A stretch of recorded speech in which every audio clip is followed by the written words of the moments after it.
Ravenswood, a village shrouded in mist and fear. Ancient oaks clawed at the sky, their branches bare fingers against the gray. The air hung heavy, thick with the scent of damp earth and something else, something unspoken. The villagers, once a tight-knit community, now moved with a haunted look in their eyes. Conversations were hushed, glances furtive. The shadow of fear had fallen upon Ravenswood. The source of their fear was as elusive as the fog that clung to the cobblestone streets. It began subtly, with whispers of a stranger in town. Then came the disappearances. One by one, villagers vanished. No trace, no reason, just an empty space where a soul once stood. The constables were baffled. The townsfolk were terrified. The once familiar woods that bordered Ravenswood became a place of dread. Children were forbidden to wander. Even the bravest men hesitated before venturing out after dark, for in the rustling leaves and the hooting owls, they heard the echoes of their fear. Ravenswood was changing, turning inward upon itself, consumed by the unseen horror that stalked its streets. Fear has a way of sharpening the senses, making every sound, every movement seem amplified and more sinister. Every creak of a floorboard, every groan of the old wood, echoed like a warning in the silence of the night. Every whisper of wind through the trees, every rustle of leaves became a potential threat, a harbinger of something unseen and malevolent. Sleep offered little solace, haunted by nightmares of shadowy figures and muffled screams. The darkness seemed to come alive, filled with unseen eyes watching, waiting. The villagers of Ravenswood became prisoners in their own homes, peering out from behind drawn curtains, their hearts pounding at every unexpected knock, every unfamiliar sound. Whispers started, slithering through the village like snakes in the grass. They carried tales of dread, of unseen horrors lurking just beyond the veil of fog. Accusations were thrown like stones, fueled by paranoia and desperation. Friends turned on friends, neighbors on neighbors, each suspecting the other of unspeakable deeds. The once familiar faces of neighbors and friends became distorted through the lens of fear. Smiles turned into grimaces, eyes once warm, now cold and suspicious. Trust, the very foundation of their community, crumbled under the weight of suspicion. Bonds that had taken years to build were shattered in moments. The disappearances continued, sporadic, unpredictable. Each one a fresh wound, a new mystery that deepened the village's collective dread. Each disappearance chipped away at the villagers' sanity, leaving them raw and exposed. The stress etched deep lines into their faces, their eyes hollow with sleepless nights. The unknown was a monster that grew larger with every passing day, its presence felt in every dark corner, every empty street. It was a shadow that loomed over their lives, inescapable and ever-present. The very air seemed to crackle with anticipation, a palpable tension that stretched the nerves taut. The fog rolled in, thick and suffocating, wrapping the village in a shroud of uncertainty. The villagers of Ravenswood were trapped in a nightmare, hunted by an unseen predator. They ran through narrow, dimly lit alleyways, their footsteps echoing in the oppressive silence. And as the fog closed in, thick and suffocating, they knew that their once peaceful village had become a hunting ground. The fog was not just a natural phenomenon, it was a living, breathing entity that seemed to conspire with the darkness, hiding the horrors that lurked within. The clock struck midnight, its chimes echoing through the empty town square, a grim reminder of the passing time and the deepening mystery. The villagers held their breath, knowing that with each passing hour, the danger grew closer. A lone figure stood at the edge of the village, looking out into the fog, searching for answers, for any sign of hope. But the fog offered no answers, only more questions, more fear. In the darkness, a single candle flickered, casting eerie shadows on the walls. It was a fragile beacon of hope in a sea of despair, a reminder that even in the darkest times, a small light can shine. The villagers huddled together, whispering in hushed tones, trying to make sense of the madness that had descended upon them. They clung to each other, finding strength in their shared fear, their shared hope for a brighter dawn. Amidst the growing terror, the village of Ravenswood was shrouded in an eerie fog that seemed to seep into the very souls of its inhabitants. Edgar remained an unassuming figure, a shadow among shadows, blending seamlessly into the background of the village's daily life. He was a quiet man, often found in the dimly lit corners of his modest home, lost in thought or tending to his modest possessions. With kind eyes that held a hidden depth and a gentle demeanor that masked a more complex nature, Edgar was a man of many layers. He lived alone in a small cottage on the edge of the village, a place that seemed almost forgotten by time, surrounded by an overgrown garden that he meticulously cared for. Tending to his garden with a dedication that spoke of years of practice, he offered a helping hand to anyone in need, his presence a quiet reassurance in troubled times. Edgar was, by all accounts, a model citizen. He paid his dues, attended community meetings, and was always ready to lend a hand. No one suspected a thing. He moved through the village like a ghost, his unassuming nature making him almost invisible to the prying eyes of suspicion.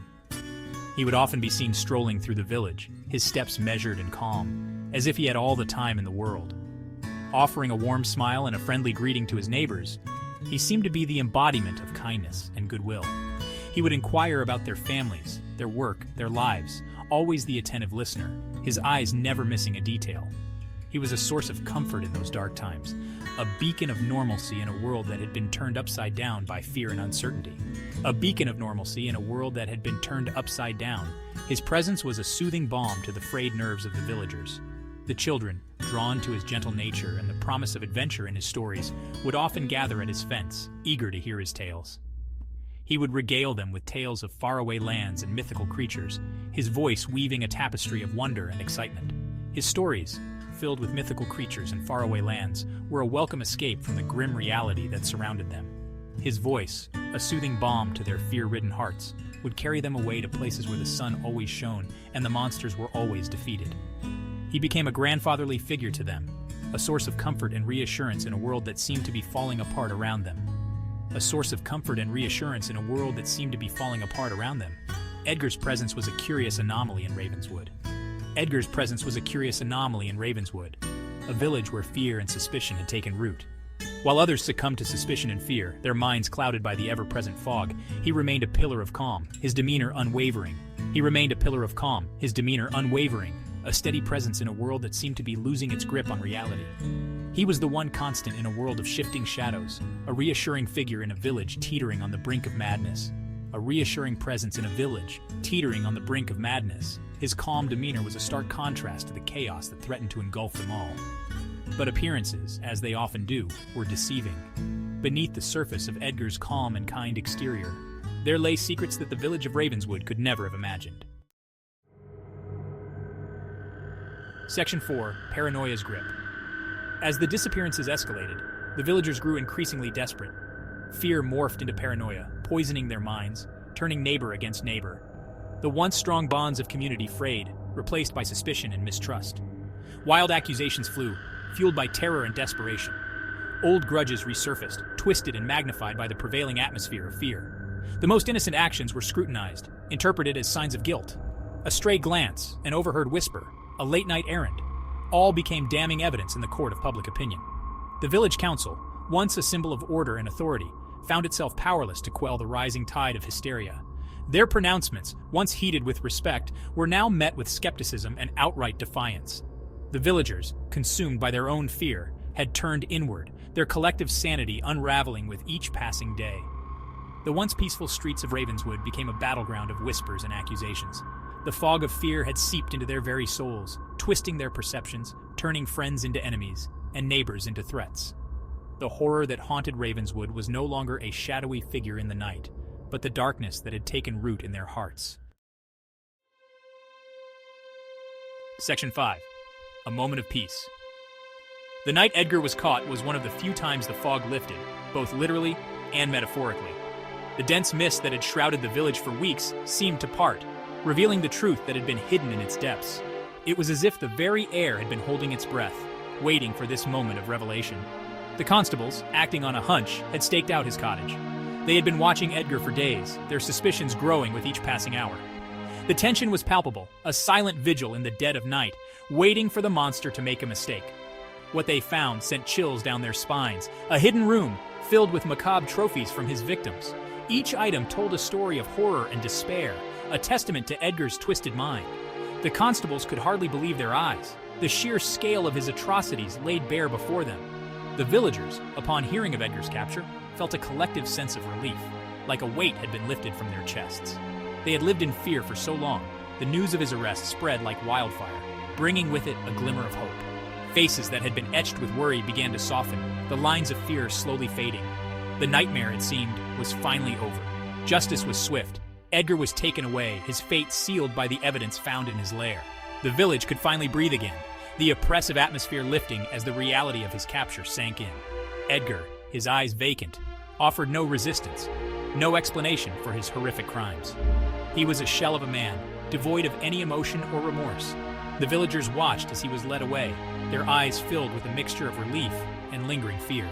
He was deemed a monster, a demon in human guise. The stories of his deeds would be told for generations, a cautionary tale of the evil that can lurk within a seemingly ordinary person.